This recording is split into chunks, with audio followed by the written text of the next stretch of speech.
اعوذ باللہ من الشیطان الرجیم بسم اللہ الرحمن الرحیم وبہ نستعین وهو خیر المعین۔ سلسلہ کلام سیرہ تربیتی انبیاء کے عنوان سے جاری تھا۔ حضرت یوسف علیہ السلام کی داستان میں وارد ہوئے ہیں کہ پورے کا پورا سورہ ہی انہی سے مربوط ہے، اور اس سورے میں فقط حضرت یوسف علیہ السلام کی داستان کو ہی بیان کیا گیا ہے، کسی اور نبی کا اس میں تذکرہ نہیں۔ اور قرآن کریم اپنے اوصاف میں سے ایک وصف برجستہ کو بیان کر رہا ہے کہ یہ کتاب مبین ہے۔ الف لام را تلک آیات الکتاب المبین۔ کتاب مبین کی خصوصیت یہ ہوتی ہے کہ کبھی لگی لپٹی سے کام نہیں لیتی، ہر چیز کو کھول کر بیان کرتی ہے، کہیں پردہ پوشی نہیں کرتی حقائق کے اوپر۔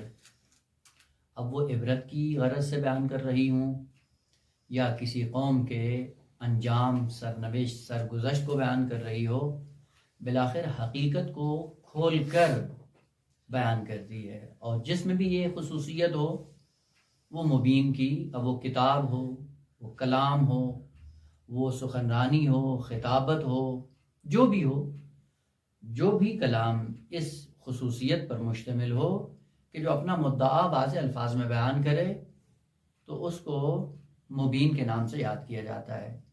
اور یہ کتاب مبین تھی، اور ایک وجہ یہ تھی کہ یہود آ کر مسلمانوں کے اندر انتشار پھیلاتے تھے، چونکہ خود کتاب تورات سے وابستہ تھے، کتاب تورات کے سائے میں کچھ حقائق سے آشنا تھے، آگاہ تھے، اور ان حقائق سے اہل مکہ یا اہل مدینہ باخبر نہیں تھے، لہذا آئے دن مسلمانوں کو تنگ کرنے کے لیے یا ان کے امتحان کے لیے یا ان کے اندر تذبذب پیدا کرنے کے لیے آئے دن ایک نیا شوشہ چھوڑ دیتے تھے، اور اس نئے شوشے کو چھوڑنے کے بعد مسلمانوں کو متزلزل کرتے تھے۔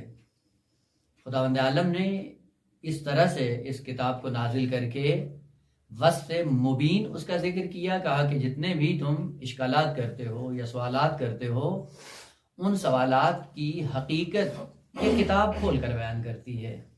لہذا اس کتاب مبین کے بعد کوئی نقطہ مجمل باقی نہیں رہتا، تمام حقائق کو بڑی خوبصورتی کے ساتھ بیان کرتی ہے، اور فقط بیان نہیں کرتی بلکہ وہ حقیقت جو یہود کے ہاں مسخ ہو چکی ہے، ان حقائق کو بہترین انداز میں اور پوری حقیقت کو واضح طور پہ بیان کرتی ہے۔ اس لیے اس کا وصف کتاب مبین قرار پایا ہے۔ کہ ہم نے قرآن کو نازل کیا، البتہ انا انزلناہ قرآنًا، کہ ہم نے اس کتاب کو قرآن کی حالت میں نازل کیا ہے۔ ادبی اعتبار سے انزلناہ ہو مفعول ہے، اور قرآنً کو حال ذکر کیا گیا ہے۔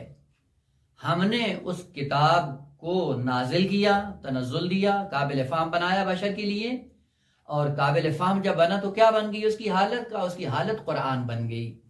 بس قرآن یہاں پہ اس کتاب کی حالت کو ذکر کر رہا ہے۔ یہ کلمہ جس آپ کہتے ہیں جاءنی زید راکباً، زید آیا حالت سواری میں، تو سواری کی حالت کو بیان کرنے کے لیے کلمہ راکباً استعمال ہوا ہے۔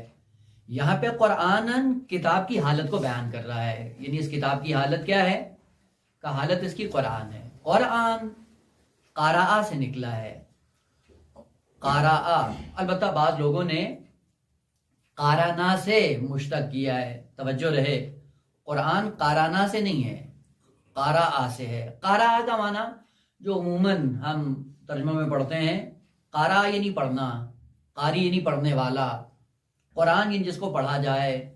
اصل لفظ قارآ کا معنی پڑھنا یا خواندن فارسی میں نہیں ہے، خواندن لازم المعنی ہے۔ قارآ کا معنی ہے جمع آوری، کسی چیز کو اکٹھا کرنا۔ اور قرآن کو قرآن کیوں کہتے ہیں؟ اس لیے کہ آیات کے مجموعے کا نام ہے، سور کے مجموعے کا نام منسجم قرآن ہے۔ اور ویسے بھی جب قاری پڑھتا ہے تو آیات کو جمعاوری کرتا ہے، اکٹھا کر کے بیان کر رہا ہوتا ہے، اس لیے ان کو بھی قرآن کہا جاتا ہے۔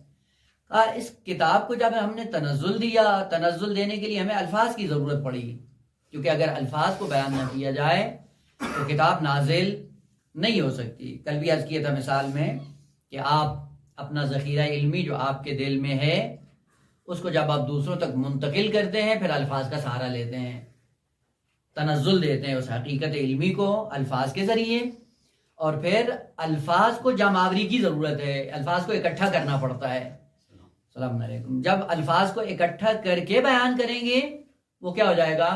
قرآن۔ اور یہ لفظ مختص سے فقط اسی کتاب کے لیے جو پیغمبر خاتم پر نازل ہوئی ہے، بقیہ کتب کو قرآن نہیں کہا جاتا۔ بس ہم نے اس کتاب کو تنزل دیا، قابل فہم بنایا، قابل فہم بنانے کے لیے الفاظ کا سہارا لیا، کیونکہ الفاظ کے بغیر ہم اس حقیقت کو تنزل نہیں دے سکتے تھے اور بشر کی دسترس میں نہیں آ سکتا تھا۔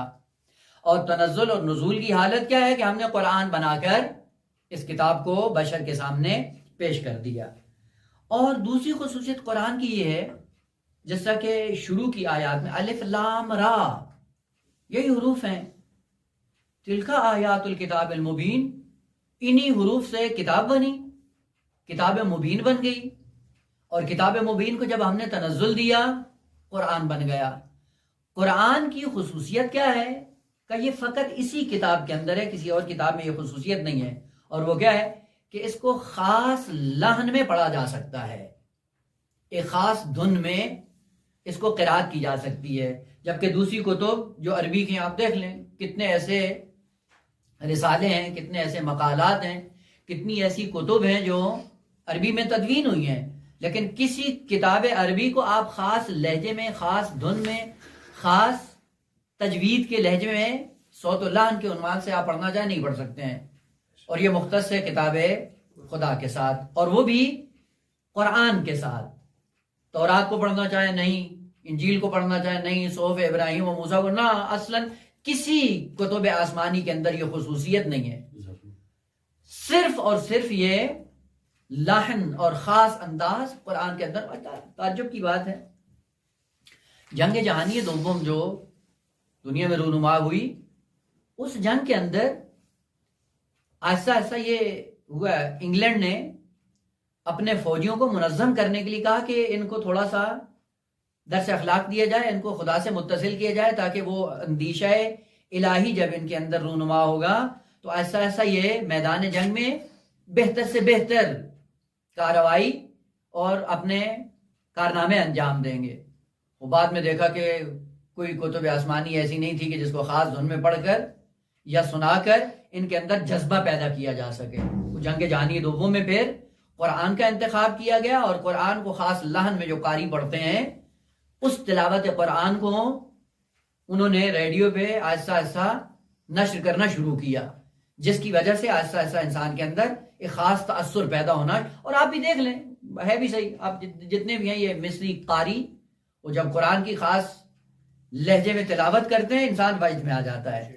اس کا مطلب ہے کہ ایک ظاہری صوت، ایک ظاہری لحن اس کتاب کا دلوں کے اوپر اثر چھوڑتا ہے، البتہ وہ اثر ٹیمپریری ہوتا ہے، جیسے ہی سنا تھوڑا سا منقلب ہوئے، جیسے ہی محفل ختم ہوئی ویسے ہی انسان اپنی اپنی محفلوں میں اپنے اپنے کاموں میں مصروف ہو جاتا ہے۔ البتہ یہ قرآن کی خصوصیت ہے، قرآن سے ہٹ کر کسی اور کتاب میں یہ خصوصیت نہیں پائی جاتی۔ یہ قرآن یعنی کتاب کو ہم نے تنزل دیا، قابل فہم بنایا بشر کے لیے، اور قابل فہم بنانے کی حالت کیا تھی کہ اس کو ہم نے کتاب کو قرآن بنا دیا، اور آج اسی کتاب کو قرآن کے نام سے یاد کیا جاتا ہے، جبکہ قرآن کیا تھی؟ اسی کتاب کی حالت تھی، لیکن وہی حالت اب علم بن کر اس کتاب کے لیے نام بن گئی ہے۔ لہذا آپ کیا کہتے ہیں؟ قرآن کریم، یا خود سورہ مبارکہ واقعہ میں بھی ہے، انہو لقرآن کریم، انہو یعنی وہی کتاب جو کتاب مقام لدن میں تھی، مقام مکنون میں تھی، لوح محفوظ پہ تھی، قلب جبرائیل پہ تھی، یہی کتاب کیا تھی؟ انہو لقرآن کریم۔ کہاں پہ تھا؟ فی کتاب مکنون، کتاب مکنون میں تھا، ایسی کتاب جو پردے میں تھی۔ مکنون کہتے ہیں اس پردے کو جس کے اندر کسی حقیقت کو چھپایا جائے. کتاب تھی مکنون تھی, کسی کے دسترس میں نہیں تھی. لا یمسہ الا المطہرون, اس کتاب مکنون تک کس کی دسترسی ہے؟ سوائے مطہرون کے کسی اور کی دسترس میں نہیں ہے. صاحبان علم ہے. تھوڑا سا ایک نقطہ دیکھیں, انہو لقرآن کریم فی کتاب مکنون لا یمسہ الا المطہرون. یہ لا یمسہ کی ضمیر اگر اس کا مرجع ہو قرآن کریم, اس کا یہاں پہ نتیجہ جو ہوگا وہ کیا ہوگا؟ اس قرآن کریم کو بغیر وضو کے چھونا جائز نہیں ہے, یعنی فقہی حکم آپ استنباط کریں گے. اگر لا یمسہ کا ضمیر کا مرجع بنے قرآن کریم, یعنی قرآن کریم ایسی کتاب ہے لا یمسہ جس کو طہارت کے بغیر مس کرنا جائز نہیں ہے. تو اس سے ایک فقہی حکم استنباط ہوتا ہے, اس سے بالاتر کوئی اور حقیقت بیان نہیں ہو رہی ہے. لیکن اگر اس لا یمسہ کی ضمیر کا مرجع ہو کتاب مکنون تو یہاں پہ پھر حکم فقہی بیان نہیں ہو رہا ہے, حقیقت قرآنی بیان ہو رہی ہے, اور اس حقیقت قرآنی تک جانے کے لیے شرط کو بیان کیا جا رہا ہے کہ طہارت کے بغیر اس کتاب سے انس پیدا نہیں ہو سکتا. لہذا دقت رہے, بس اوقات یہی کلمات جب آگے پیچھے ہوتے ہیں حقیقت کہیں سے کہیں تک بدل جاتی ہے. لہذا کتنے ایسے لوگ ہیں انہی آیات سے حکم فقہی استنباط کرتے ہیں لیکن قانون ادبی کے برخلاف. آپ نے پڑھا ہے نا قانون ادبی کہ جب ضمیر پلٹ رہی ہو تو کس کی طرف پلٹتی ہے؟ جو مرجع قریب تر ہو, دور کی طرف نہیں جاتی ہے. تو لا یمسہ سے قریب ترین کلمہ کون سا ہے؟ کتاب مکنون. قرآن کریم بھی ذکر ہوا ہے لیکن وہ لا یمسہ کی ضمیر سے دور ہے, بعید ہے. اور ضمیر کیا ہوتی ہے؟ الاقرب للاقرب, ہمیشہ مرجع قریب کی طرف پلٹتی ہے, دور کی طرف نہیں جاتی ہے. جب مرجع قریب کتاب مکنون ہے تو یہاں پہ حقیقت یہ بیان ہو رہی ہے کہ کتاب مکنون ہے, دسترس میں آ سکتا ہے, اس حقیقت تک انسان پہنچ سکتا ہے, لیکن شرط کیا ہے؟ طہارت ہے, پاکیزگی ہے. اگر پاکیزگی ہے تو اس حقیقت سے متصف ہوا جا سکتا ہے, اس حقیقت کو دریافت کیا جا سکتا ہے. بس اب حکم فقہی بیان نہیں ہو رہا ہے بلکہ ایک حقیقت سے خبر دی جا رہی ہے, اور وہ خبر کیا ہے؟ خبر یہ ہے کہ آقا یہ کتاب مکنون ہے اور کتاب مکنون تک جانا انسان کے لیے ممکن ہے, راستہ کھلا ہے. اگر بشر پاکیزہ ہو جائے, علم و عمل کی دنیا میں, اخلاقیات کی دنیا میں, عقائد کی دنیا میں اپنے آپ کو پاکیزہ بنا لے, کتاب مکنون تک پہنچ سکتا ہے. بس راستہ کھلا ہے. اگرچہ مقام لدن پر جانے کے لیے مشکل ہے, اس کے لیے خاص شرائط کی ضرورت ہے کہ سوائے معصوم کے وہاں تک کوئی نہیں جا سکتا. بس انا انزلناہ, ہم نے تنزل دیا, نازل کیا اس کتاب کو, کتاب مبین کو, اور تنزل دینے کی حالت کیا تھی؟ قرآن بنا دیا. اور دوسرا کیا؟ قرآن عربیہ, قرآن عربی بنا دیا. وہ عربی عرض کیا تھا کہ عربی لباس ہے اور زبان قرآن کی فطرت ہے. یہاں سے کل ایک اشکال کی طرف اشارہ کیا تھا کہ اگر آپ یہ کہیں کہ ہم نے قرآن کو عربی میں نازل کیا ہے تو اس کا مطلب قطعاً یہ نہیں ہے کہ یہ عربوں کے لیے نازل ہوا ہے. لباس عربی ہے لیکن عربوں کے لیے نازل نہیں ہوا ہے, پوری بشریت کے لیے نازل ہوا ہے. وہ کون کون اس سے استفادہ کر سکتا ہے؟ قرآن سے وہ استفادہ کر سکتا ہے جو قرآن کی زبان سے آشنا ہو. جو قرآن کی زبان سے آشنا ہوگا وہ قرآن سے استفادہ کر سکتا ہے. اور قرآن کی زبان کیا ہے؟ پہلے مرحلے میں ادبیات ہیں. صرف و نحو کے قوانین انسان جانتا ہو, اگر صرفی نحوی قوانین نہیں جانتا, اگرچہ عربی کیوں نہ ہو, کچھ بھی پلے نہیں پڑے گا اس کے. اور اگر صرفی نحوی قوانین سے آشنا ہے, اگرچہ عجم ہی کیوں نہ ہو, قرآن سے خوبصورت استفادہ کر سکتا ہے. پس قرآن اس انسان کو سمجھ میں آتا ہے جو قرآن کی ادبیات سے آشنا ہوتا ہے. آپ جا کر دیکھ لیں, یہ جتنی صرف و نحو کی کتابیں اس وقت حوزے میں پڑھائی جاتی ہیں, ان کے مصنفین کو دیکھیں کتنے عرب ہیں. کوئی بھی آپ کو عرب نظر نہیں آئے گا. یہ سارے قوانین بیان کرنے والے مصنفین کون ہیں؟ عجم ہیں. مفردات بہترین کتاب ہے قرآن کے کلمات کو سمجھنے کے لیے. کس نے لکھی ہے؟ عجم نے، اصفہانی ہے، عرب نہیں ہے. وہ بس عربی میں ہونے کا مطلب یہ نہیں ہے کہ عرب ان سے آشنا ہو جاتا ہے نا. اگر عرب بھی ادبیات سے بھی بہرا ہو قرآن کے حقائق سے آشنا نہیں ہو سکتا ہے. جس طرح کہ عبداللہ ابن عباس عرب ہے لیکن لفظ فاطر اور فطرت کا معنی نہیں جانتا ہے. کیوں نہیں جانتا ہے؟ وہ عرب ہے. عربوں کے لیے تو یہ واضح ہونا چاہیے تھا لیکن عرب ہونے کے باوجود بھی قرآن کے کلمات سے آشنا نہیں ہے. یا وفاکہتم بابا، یہ آیت کو پڑھا گیا. خلیفہ اول کو معلوم نہیں تھا کہ لفظ ابن کا معنی کیا ہے. امت کے لیے مقام خلافت غصب کر کے بیٹھ گیا لیکن لفظ ابن کا معنی نہیں جانتا ہے، پتہ نہیں ہے. بس یہ نہیں ہے کہ اگر قرآن لباس عربی میں آیا ہے تو عربوں سے مختص ہو گیا نا. جو بھی قرآن کی زبان سے آشنا ہوگا، ادبیات سے آشنا ہوگا، وہ قرآن سے بہترین استفادہ کر سکتا ہے. کمائی کے طول تاریخ میں ہم نے دیکھا ہے کہ جتنے غیر عرب تھے انہوں نے قرآن فہمی میں جو خدمات انجام دی ہیں اتنی عربوں نے انجام نہیں دی. بس پہلا قدم قرآن فہمی میں صرف و نحو کو جاننا ہے. دوسرے مرحلے میں علم معانی، بدیع اور بیان سے آشنائی ضروری ہے. اگر یہ سمجھ میں نہیں آئے گا قرآن کی لذت سے انسان بہرہ مند نہیں ہو سکتا ہے. تیسرے مرحلے میں علم منطق سے آشنا ہونا چاہیے اور یہ علوم کسی قوم کی میراث نہیں ہے. وہ عربی زبان میں اگر ان کتابوں کو لکھ دیا جائے تو اس کا مطلب یہ نہیں ہے کہ یہ علوم عربوں کے ساتھ مختص ہو گئے نا. علم کسی کی میراث نہیں ہے. علم میراث کس کی ہے؟ من جدہ وجد، جو کوشش کرے گا علم کو حاصل کرنے کی خدا اس کو دے دے گا.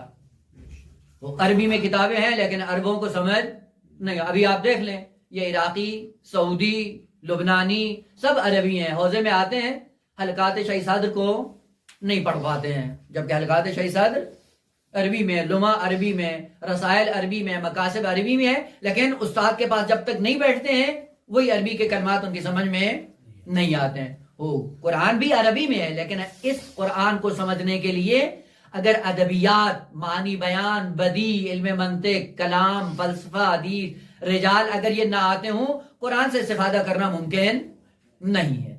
بس قرآن عربی میں نازل ہوا ہے یعنی لباس عربی پہن کر آیا ہے لیکن قرآن کی زبان فطرت ہے جو پوری بشریت کے درمیان مشترک زبان ہے.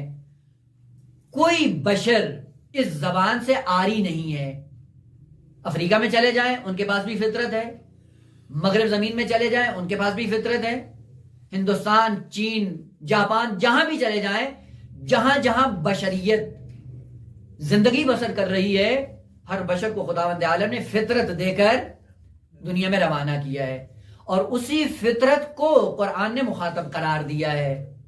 اور جہاں فطرت مخاطب ہو وہاں پہ ہر بشر کی سمجھ میں آ سکتا ہے.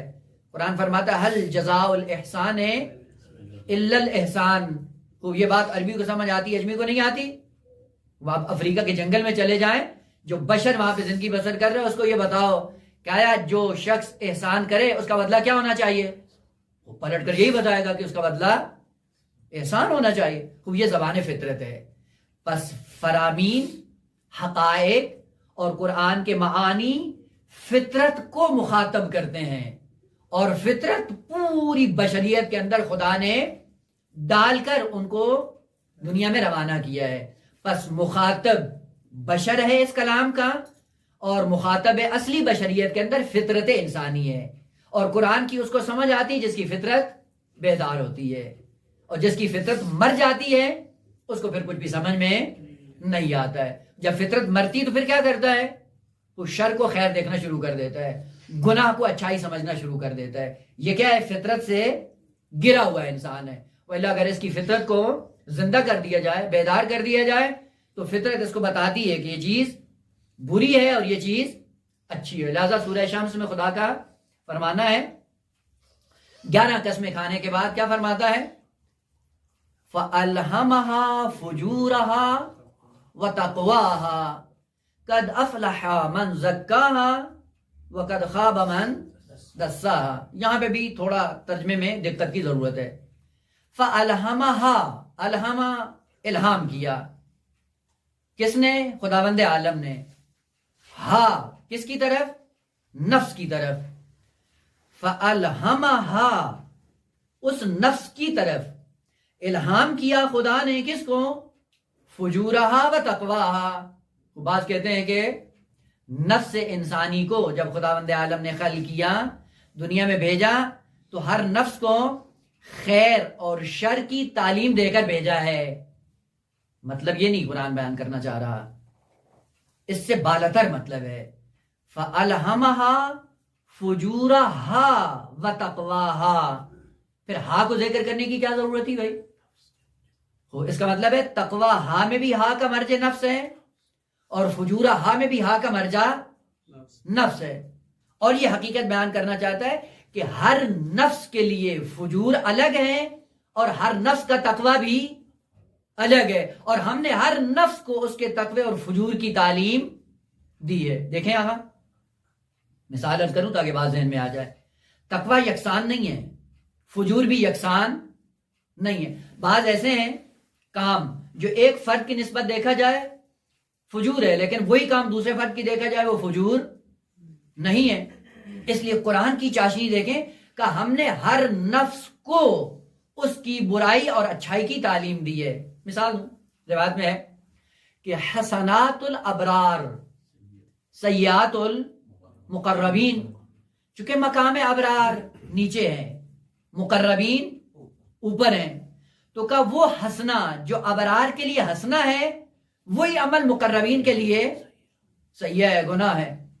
مثلا عام آدمی اگر ہو، عامی آدمی، اور وہ جا کے ریڑھی پہ کھائے تو کھانا کوئی عیب نہیں ہے، حرام نہیں ہے، اور اس سے کوئی سبوکی بھی نہیں ہوتی اس کی. لیکن اسی ریڑھی پہ جا کر ایک معمم انسان، پیش نواز، امام جماعت جو رہنمائی کے لیے جاتا ہے بشریت کی، اور وہ بھی ابا کبا امامے سمیت ریڑھی پہ کھڑا ہو کے لے کے کھا رہا ہو، تو یہ کیا ہے؟ اسی لیے کہا کہ اگر یہ کام ایک پیش نماز کرتا ہے تو کیا عدالت اس کی ساقط ہو جاتی ہے، ختم ہو جاتی ہے، اب نماز پڑھانے کے قابل نہیں ہے. وہ فعل حرام انجام دیا ہے نہ، وہ فعل حرام نہیں ہے. کس کے لیے؟ عام آدمی کے لیے. لیکن اس کے لیے کیا ہے؟ حرام ہے، حرام اخلاقی نہ حرام فقہی. اب مذبندی کرتے رہیں. اسی لیے دیکھیں بس اوقات جو مشکل پیش آتی ہے وہ یہ ہے کہ جس سے ہم دین فہمی کے مسئلے میں سوء استفادے کا شکار ہوتے ہیں اور آہستہ آہستہ دین اور ملت اور مذہب کی تضلیل کا سبب بنتے ہیں. ہر شرعی کام، ہر جائز کام جو شریعت میں ہے ہر ایک کے لیے جائز نہیں ہے. البتہ ایک بحث ہے، انشاءاللہ اگر کبھی فرصت ہوئی تو اشارہ کروں گا. ایک سوء استفادے کا مورد، البتہ عرض کر دوں بعد میں، مشکل نہیں ہے، کہیں خیانت کا پہلو نہ ہے، اس لیے عرض کر رہا ہوں، یعنی ذمہ داری کو سمجھتے ہوئے عرض کر رہا ہوں، اور یہ قرآنی مطلب بھی ہے. اصل دیکھیں آج ایک سلسلہ ہے شریعت اسلامی کے اندر نکاح موقت جائز ہے، تشریع اسلامی کے اندر حرام نہیں ہے متعہ، لیکن اس کے شرائط ہیں، حالات ہیں، مقتضیات ہیں. ہر شخص کے لیے ہر جگہ اس کام سے استفادہ کرنا جائز ہے یا نہیں؟ نہ، ہر شخص کے لیے ہر جگہ اس سے استفادہ کرنا جائز نہیں ہے. اور جو آج معاشرہ انسانی خصوصاً تشیع کے اندر یہ رائج ہوا ہے، وہ اس حقیقت کی گہرائی کو جب نہیں سمجھتے ہیں، ایسے موارد میں جا کر اس کام سے استفادہ کرتے ہیں جو مذہب و ملت کی تضلیل کا سبب بنتا ہے. افراد کی طرف اشارہ نہیں کر رہا ہوں، اور آپ کے اذہان بھی کہیں نہ جائیں. کتنے ایسے ہیں جو دین کے ٹھیکیدار بنتے ہیں اور اسی کام کو انجام دیتے ہیں، اور اسی کام کو انجام دینے سے مذہب اور ملت کی تضلیل کا باعث بنتے ہیں. اس کا مطلب ہے یہ کام ہر شخص کے لیے جائز نہیں ہے. وہ کس کے لیے جائز ہے؟ کہ اس کی شرائط ہے اپنی. مثلا فرض کریں، دیکھا ہے نا، پاکستانیوں کو معلوم ہوگا جو لاہور سے اسلام آباد جاتے ہیں، موٹر وے بنا ہوا ہے، موٹر وے کے ساتھ میں کیا ہے؟ پارکنگ بنی ہوتی ہے چھوٹی سی، موقت ٹیمپریری آرام گاہ. تو وہ کس کے لیے ہوتی ہے؟ وہ ہر ایک کے لیے بنی ہوئی ہے یا نہ؟ جو زیادہ راہ لے کے جا رہا ہوتا ہے، جس کا زیادہ راہ کم ہو جاتا ہے، پیٹرول ختم ہو رہا ہے تو کہا کہ گاڑی سائڈ پہ کر کے پیٹرول ڈلوا لو. اب جس کے پاس پیٹرول ہے، کھانے پینے کا سب کچھ ہے، اور وہ بھی گاڑی وہاں پہ جا کر کھڑی کر کے ڈیرا ڈال دے، وہ معقول ہے؟ وہ معقول نہیں ہے۔ اسی لیے یہ نکاح موقت قرآن نے تصریح کی ہے، ہر ایک شخص کے لیے نہیں ہے۔ لمن خشی العنت منکم، البتہ ابھی معنی نہیں کرتا ہوں، توجہ رہے اس بات کی طرف کہ یہ نکاح موقت کس کے لیے ہے؟ لمن خشی العنت منکم، جو خشی العنت کا مصداق ہے یہ اس کے لیے جائز ہے، وإلا ہر ایک کے لیے جائز نہیں ہے۔ یہ انجوائے کرنے کے لیے نہیں ہے، اور یہ عیاشی کے لیے حکم مقرر نہیں ہوا ہے، یہ انسان کی مجبوری کو تامین کرنے کے لیے حکم جال ہوا ہے، ہر ایک کے لیے نہیں ہے۔ لہذا ہر ایک اس سے استفادے کرنے کا مجاز نہیں ہے۔ اور جب ہر ایک انسان بے راہ روی سے کام لیتا ہے پھر کیا ہوتا ہے؟ مذہب کی تذلیل، ملت کی تذلیل، مکتب کی تذلیل پھر سامنے آتی ہے۔ نمونے آپ کے سامنے ہیں، میں ان کی طرف اشارہ نہیں کرتا ہوں۔ بس تقوی اور فجور سب کے لیے ایک جیسا نہیں ہوتا ہے۔ ایک چیز کے لیے ممکن ہے ایک عمل باعث تقوی ہو، لیکن وہی عمل دوسروں کے لیے باعث فجور بن جائے، باعث ذلت بن جائے۔ مثال عرض کروں، ایک آدمی کنذہن ہے اور ایک آدمی انتہائی ذہین ہے، دونوں مل کر ایک کلاس کو پڑھتے ہیں۔ کلاس کو پڑھنے کے بعد آخر میں امتحان لیا جاتا ہے۔ وہ جو ذہین لڑکا ہے امتحان کے بعد اس کے نمبر بھی 90 ہوتے ہیں، اور وہ جو انتہائی کنذہن ہے اس کے نمبر بھی 90 ہوتے ہیں۔ وہ 90 تو دونوں نے لیے ہیں نا، لیکن وہ جو کنذہن ہے وہ 90 لے کر جشن منا رہا ہے، اور وہ جو ذہین فتین ہے وہ 90 لے کر گھر میں رو رہا ہے، ماتم کر رہا ہے۔ وہ 90 نمبر تو ایک ہی ہیں، وہ خوشی کیوں منا رہا ہے اور یہ ماتم کیوں کر رہا ہے؟ اس سے پتہ چلتا ہے کہ 90 نمبر سب کے لیے خوشی کا باعث نہیں ہے۔ جو کنذہن ہے اس کے لیے خوشی کا باعث ہے، لیکن جو ذہین ہے اس کے گھر میں ماتم ہو رہا ہے۔ وہ بھلے اگر نماز شب عامی آدمی پڑھتا ہے اس کے لیے بہت زیادہ کمال کا باعث ہے۔ وہ ایک عالم دین اگر ایک وقت میں اٹھ کر 11 رکھتے ہیں بغیر توجہ کے پڑھ لیتا ہے، وہ یہ نماز شب اس کے لیے تقوی کا باعث نہیں ہے، چونکہ آپ سے توقع زیادہ ہے، بیشتر ہے۔ وہ جس سے توقع بیشتر ہے اس کی ذمہ داری بھی زیادہ ہے۔ اسی لیے آپ جا کر دیکھیں پیغمبر اسلام کے لیے نماز شب واجب تھی، امت کے لیے واجب نہیں ہے۔ لیکن امت کب پڑھ سکتی ہے؟ کہ اگر خوف ہو نماز شب کے قضا ہونے کا یا نہ پڑھنے کا تو کیا ہے کہ قبل از وقت بھی آپ پڑھ سکتے ہیں۔ مثلا سفر پہ جا رہے ہیں، بعد میں ممکن ہے فرصت ہو یا نہ ہو، پانی ملے یا نہ ملے، وہ آدھی رات سے پہلے بھی پڑھ سکتے ہیں نا۔ وہ جوان جو سوتا ہے اس کو پتا ہے کہ نیند اتنی زیادہ ہے کہ میں ٹائم پہ نہیں اٹھ پاؤں گا، تو کہا سونے سے پہلے پڑھ کے سو جائے، اہمیت ہے۔ لیکن پیغمبر اسلام کے لیے کیا تھا کہ نہیں، نہ یہ کہ فقط پہلے پڑھنا، بلکہ آدھی رات کے بعد سے نماز شب کو پڑھنا شروع کریں اور طلوع فجر تک مسلسل نماز شب میں مصروف رہیں۔ یا ایھا المزمل قم اللیل الا قلیلا، وقفے سے 11 رکعت نماز پڑھنی ہے۔ اور وہ کس طرح سے؟ جیسے ہی نصف شب شرع ہو جائے 2 رکعت نماز پڑھو، پھر کیا کرو گا؟ آرام کرو، سو جاؤ، سونے کے بعد پھر اٹھو، پھر 2 رکعت نماز پڑھو، پھر آرام کرو، پھر سو جاؤ۔ اسی طرح وقفے سے اس نماز کو پڑھنا واجب تھا پیغمبر اسلام کے لیے۔ اب ہم سوتے ہیں تو نیند کا غلبہ اتنا ہوتا ہے کہ اپنی وہ 2 رکعت جو واجب ہوتی ہے صبح کی وہ بھی نہیں پڑھ پاتے ہیں، اور پھر منہ بھر کے کہتے ہیں جی ان کو کیوں نبی بنا دیا، ہمیں کیوں نہیں بنایا ہے؟ تو جب ان کو نبی بنایا ہے تو کہا ہے قم اللیل الا قلیلا، اس کو روکنے کی ضرورت ہے اور ہمیں بلانے کی ضرورت ہے۔ ہم بلانے کے بعد بھی نہیں آتے ہیں، اور وہ محبوب ایسا ہے جو روکنے کے بعد رکتا بھی نہیں ہے۔ وہ بس ہر چیز ہر ایک کے لیے تقوی کا باعث نہیں ہے، ہر چیز انسان کے لیے فجور کا باعث نہیں۔ اس لیے قرآن کی خوبصورتی دیکھیں، فَأَلْهَمَهَا فُجُورَهَا وَتَقْوَاهَا، کہ ہم نے ہر نفس انسانی کو جو چیز اس کے تقوی اور فجور کا باعث بنتی تھی ہر انسان کو ہم نے تعلیم دی ہے۔ بل الانسان علی نفسہ بصیرہ، صرف توجہ کرنے کی ضرورت ہے۔ ایک عالم دین آتا ہے خدا الہام کر دیتا ہے اس کو اپنی ذمہ داری. یہ الگ بات ہے کہ نفس امارہ انسان کو گمراہ کر کے اس کی ذمہ داری سے اس کو ہٹا دیتا ہے. وَإِلَّا خدا نے فطرت کے اندر یہ تعلیم رکھی ہوئی ہے. پس الہمہا فجورہا و تقواہا، ہر نفس انسانی کو الگ الگ خدا نے جو اس کی ذمہ داری تھی وہ ذمہ داری اس کی فطرت میں رکھ کر دنیا میں روانہ کر دیا ہے. لہذا قرآن بھی کیا ہے؟ کہ قرآن مخاطب ہے فطرت سے. جس کی فطرت پاک ہوگی وہ قرآن سے فائدہ اٹھائے گا. وہ پاکیزگی جتنی ہوگی اتنا قرآن سے بہتر استفادہ کرے گا. وہ اس پاکیزگی کا پہلا مرحلہ کیا ہے؟ قرآن سے مانوس ہونے کے لیے کیا کریں؟ ادویات کو بہترین انداز سے پڑھیں اور ان کو حاصل کریں. خوب ان کو پڑھنے کے لیے کیا کریں؟ کہ جتنے شرائط ہیں ان کو فراہم کرنا ضروری ہے. اور بہتر انداز سے اگر آپ نے ان قواعد کو پڑھا تو قرآن کی حقیقت آہستہ آہستہ انسان کے دل میں اترنا شروع ہو جائے گی. اس کے آداب ہیں خاص ہیں کہ آگے ہمیشہ انسان باوضو ہو کر ان علوم سے متصل ہو.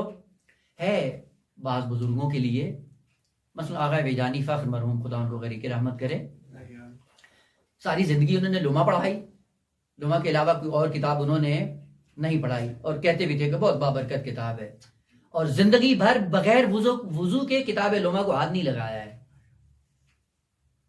ہم قرآن کو بھی وہ ایسے ہی منہ اٹھا کے اس کتاب کو چھونا شروع کر دیتے ہیں، اور جب کہیں بھی صحیح کہ آغا یہ قرآن ہے، اب پتہ ہے بھائی، ہمیں پتہ ہے، اور یہ پتہ ہے ہمیں شرعی مسئلہ بھی ہے کہ بغیر وضو کے اٹھایا جا سکتا ہے. وہ الفاظ کو نہیں چھوئیں گے، جلد کو چھوا جا سکتا ہے نا. وہ جس کو شریعت کا ادب اتنا ہے، خوب ظاہر سی بات ہے قرآن سے کیا وہ استفادہ کرے گا. وہ ہمیشہ با ادب انسان با مراد ہوتا ہے، بی ادب بی مراد ہوتا ہے، مقصود تک نہیں پہنچ پاتا. بس انا انزلناہ، اس کتاب کو ہم نے قرآن بنایا اور قرآن عربی بنایا. کیوں؟ لعلکم تعقلون. اور یہ وہ حقیقت ہے کہ جہاں تک جانے کی ضرورت ہے. پہلی بات تو یہ کہ یہ لعلہ تردید کے لیے استعمال ہوتا ہے. لعلہ شک و تردید. لعلہ کا مطلب کیا؟ شاید، یعنی ممکن ہے ہو، ممکن ہے نہ ہو. وہ سوال. کتاب کا متکلم کون ہے؟ خداوند عالم. اور خود کتاب کیا ہے؟ فعل خدا. مخاطب کون ہے؟ فطرت انسانی. پس 3 مرحلے ہو گئے، خود خدا، کتاب، مخاطب. یہ لعلہ کا کلمہ متکلم کے لیے ہے؟ نہ. خود کتاب کے لیے ہے؟ نہ. پھر کس کے لیے ہے؟ مخاطب کے لیے. متکلم کون ہے؟ جو علم لامتناہی کا حامل ہے، تردید وہاں پہ ممکن ہی نہیں ہے. اور کتاب کیا ہے؟ کتاب کا تعارف خود خدا نے کہا وَنُنَزِّلُ مِنَ الْقُرْآنِ مَا هُوَ شِفَاءٌ وَرَحْمَةٌ لِّلْمُؤْمِنِينَ. اٹل فیصلہ کیا خدا نے کہ کیا ہے؟ شفا ہے، رحمت ہے یہ مومنین کے لیے. وَلَا يَزِيدُ الظَّالِمِينَ إِلَّا خَسَارًا. لیکن ظالمین کے لیے کیا ہے؟ یہ خسارہ ہے. عجب، کتاب شفا بھی ہے اور خسارہ بھی. کیسے ہو گیا؟ یہ شفا بھی بنے اور خسارہ بھی بنے گا. جیسا ظرف ہوگا ویسا مظروف بن جائے گا. دیکھا نا آپ نے، آسمان سے جب بارش آتی ہے، صدف سمندر کی گہرائی سے اوپر آتی ہے، منہ کھولتی ہے، بارش کا قطرہ اس کے منہ میں جاتا ہے، منہ بند کر لیتی ہے، پھر سمندر کی تہ تک چلی جاتی ہے. وہ بارش کا قطرہ کیا بن جاتا ہے؟ موتی، لال گوہر بن گیا. کیوں؟ چونکہ ظرف ایسا پاک و پاکیزہ تھا کہ بارش کے قطرے کو اس نے لال و گوہر بنا دیا. لیکن وہی بارش کا قطرہ جب سانپ کے منہ میں آتا ہے اور جیسے اس کے وجود کا حصہ بنتا ہے، کیا ہو جاتا ہے؟ زہر بن جاتا ہے. بس پانی میں کوئی نقص نہیں تھا، جیسا ظرف تھا ویسا مظروف بن گیا. گندگی کے ڈھیر پہ آئے، پانی کیا ہو جاتا ہے؟ بدبودار. وہ گلاب کے پھول کے اوپر آئے، کیا بن جاتا ہے؟ خوشبو. عزیزان، یہ ظرف ہے جو مظروف کی شکلیں بدل رہا ہے. وَإِلَّا ظرف پاک ہو، مظروف پاک ہو جاتا ہے. ظرف آلودہ ہو، مظروف آلودہ ہو جاتا ہے. کہ یہ شفا ہے قرآن کس کے لیے؟ کہ جس کا قلب طاہر ہے، پاک ہے. لیکن خسارہ بن جاتا ہے کس کے لیے؟ کہ جس کا ظرف آلودہ ہو. ظالم بن جاؤ، ظرف آلودہ ہو جائے، یہ قرآن بھی اگر اس میں ڈال دو تو یہ قرآن بھی اس کے لیے خسارے کا باعث بن جاتا ہے. پس قرآن کو لینے کے لیے پہلی شرط ہے تطہیر قلب. پس لعلہ کا تعلق مخاطب سے. مخاطب 2 طرح کے ہیں، بعض پاکیزہ مخاطب ہیں اور بعض آلودہ مخاطب ہیں. جو پاکیزہ ہوگا اس کے لیے یقیناً شفا ہے، اور جو آلودہ ہوگا اس کے لیے یقیناً خسارہ ہے. اس لیے کلمہ لعلہ استعمال ہوا. ممکن ہے اس سے نورانیت آئے مخاطب میں، اور ممکن ہے اس میں نورانیت نہ آئے. یہ لعلہ کیوں کہا کہ انسان دو طرح کے ہیں، بعض پاکیزہ ہیں بعض آلودہ ہیں. اس پاکیزہ اور آلودہ کی وجہ سے کلمہ لعلہ استعمال ہوا ہے. شاید اس قرآن سے تعقل کی منزل پہ آ جاؤ اور شاید نہ آؤ. خوب، اب یہ لعلکم تعقلون، ہدف انزال کیا ہے اس قرآن کا؟ ہدف انزال اس کتاب کا کیا ہے؟ کہ معاشرہ انسانی کو عاقل بنانا ہے، عقل مند بنانا ہے، تعقل کی منزل پہ لانا ہے. اگر تعقل کی منزل پہ آ گئے تو ہدف نزول کتاب پورا ہو جائے گا. یہاں پہ 3 کلمے ذرا غور سے دیکھیے گا. لعلکم تعقلون، ہدف کیا ہے؟ عقل مند بنانا ہے. علم کی دنیا میں عاقل ہو، عمل کی دنیا میں عادل ہو.